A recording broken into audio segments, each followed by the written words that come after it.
Gary, would you class yourself as an aggressive person? No. Why the interest in martial arts in the first place? Well, I went to school in an environment full of foreigners who brought their customs and their traditions to my country. And we, the Polynesian, were a minority in my country. And so therefore, if we wish to retain the customs of our people and our way of life, instead to become absorbed by different forms of Western culture, we had to learn to defend ourselves. So really what martial arts was developed for in the first place? That's right. That's right. I went to school in a school of 1,000 pupils with only 9 Polynesians there. They brought all their political and racial bias with them when they immigrated from Europe after the war. And we had to fight pretty consistently, probably 3 times a week. So what styles did you study to? Oh, I've studied about 9 different styles. Initially? Wrestling. Yeah. Wrestling, yeah. New Zealand being a rugby and swimming country, wrestling is a very popular thing there when I was a young person.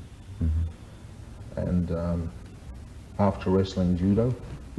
After judo, jiu-jitsu, or with judo, jiu-jitsu.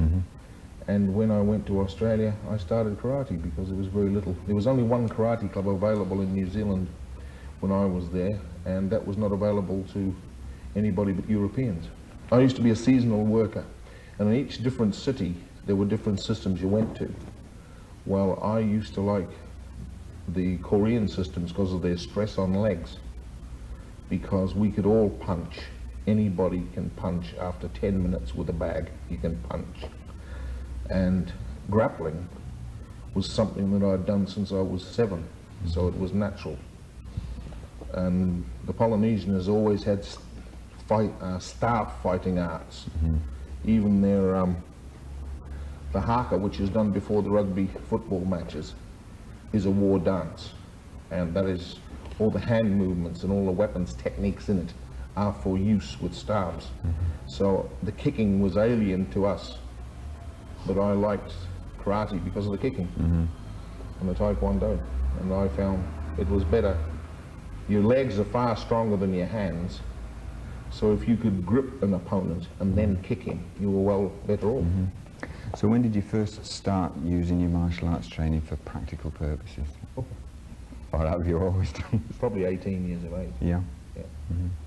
In my working life, I've worked in about 119 different cities on the planet, and I have always been employed in the physical security business in one part of my working life. I've either been employed in the daytime in a day job per se, but my first mining job was a Jewish gem broker and mine owner in Australia. I was only 21 years of age. But we were armed at the time. Myself and my colleague were both armed, and we used to protect him. And when did you first come to this country? 1971. Terry O'Neill imported me from Japan. We met in Japan. Yeah. He was on the first British karate team in Japan, Tiki Donovan and other Hamish Adams and various other martial artists, Stan Knighton, various other very well-renowned British martial artists were on the team at the time, and Terry and I became good friends. And I took Terry and introduced him to Mr. Higuana, where I was training at the time. And I'd been living in Mr. Higuana's house up until that time, and I stayed there for another 12 months at his house, etc., etc. And Terry invited me to Europe, and it was a choice between the Americas and Europe. And most of my education had been done by English people in New Zealand, so I came to Europe. It took me a year to get here, because I found Europe such an interesting place.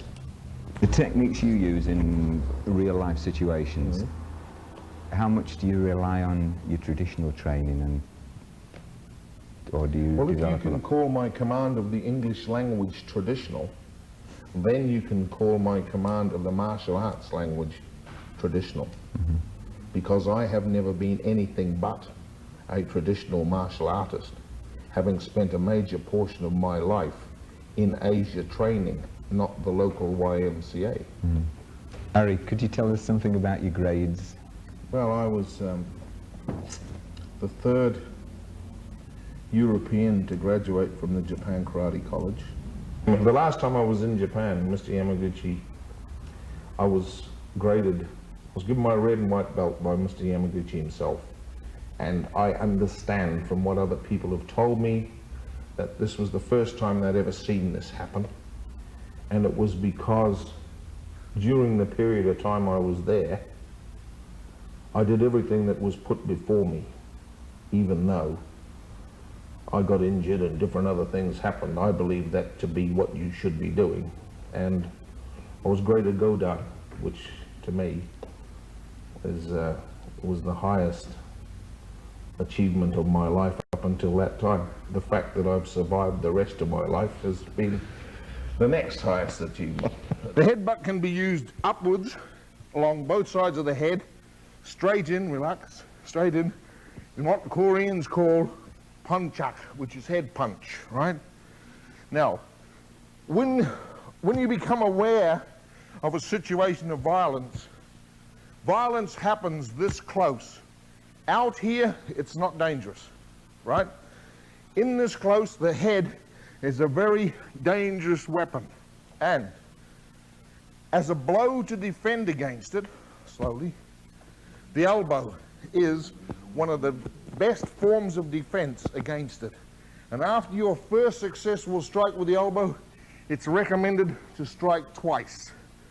Because the first time, if you do damage to the jaw will be open and broken. The second time, you'll put him away properly. Right. Go. That's it. 1, 2.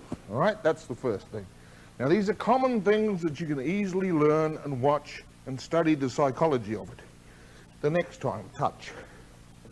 Beautiful. Now, that's a perfect headbutt, right? The results of which can fracture both your cheekbones, fracture your skull, smash your teeth out. Right. Go.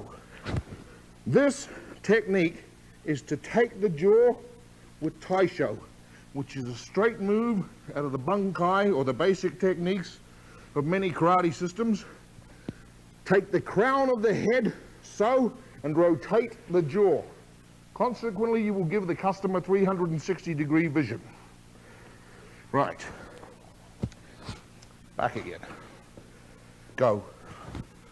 Right? Now you place your body off center and control the patron so. After which you can turn him into a myriad amount of holds. As he moves his arms in which to attack you, you can change under the holds. Any of these postures here, stifle his breathing, anything like that. Do you understand? Right. Now, the third time is as effective, but the timing must be good. In you go. Miss the body and bring him into the back. So, underneath the base of the skull, use the bar of the arm. You've got every chance of closing his breathing off. Got the knee as a weapon, the front knee as a weapon, and choke him on your pectoral. Right, the next most common attack is the favorite right-hander. Now, if you're going to use a right-hander as a weapon, you don't wish your victim to see it. So many people approach you from the left-hand side, which gives the maximum amount of usage and fluidity to their body for a right-hand side attack. Go. Perfect. Right, back again. Now, as you become aware of the situation you're in, and as your training makes you perceive more circumstances, you will always be aware of people approaching you from either sides, in the front and the back. And this is what perceptive training's for. Now, as he moves, go. You place yourself in the position here. The index, the thumb, is gripped hard, tight to make it strong, and driven straight up under the groin. You attack the back of the kidney so, and any leverage here to turn and fall the body. If you can keep the legs straight, you can cause any form of damage to the knee joint, straight down the inside of the thigh onto the groin. Now, many systems of karate and martial arts teach that kind of kick. That is all right for petting people. If you want to finish them off, you use that kind of kick. And that's it. As long as there are people willing to put other people's physical well-being in jeopardy in order to cause mayhem and gain financial benefit, I will always be in employment.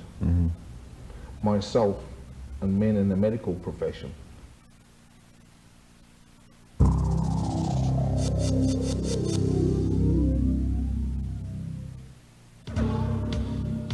You guys out there, like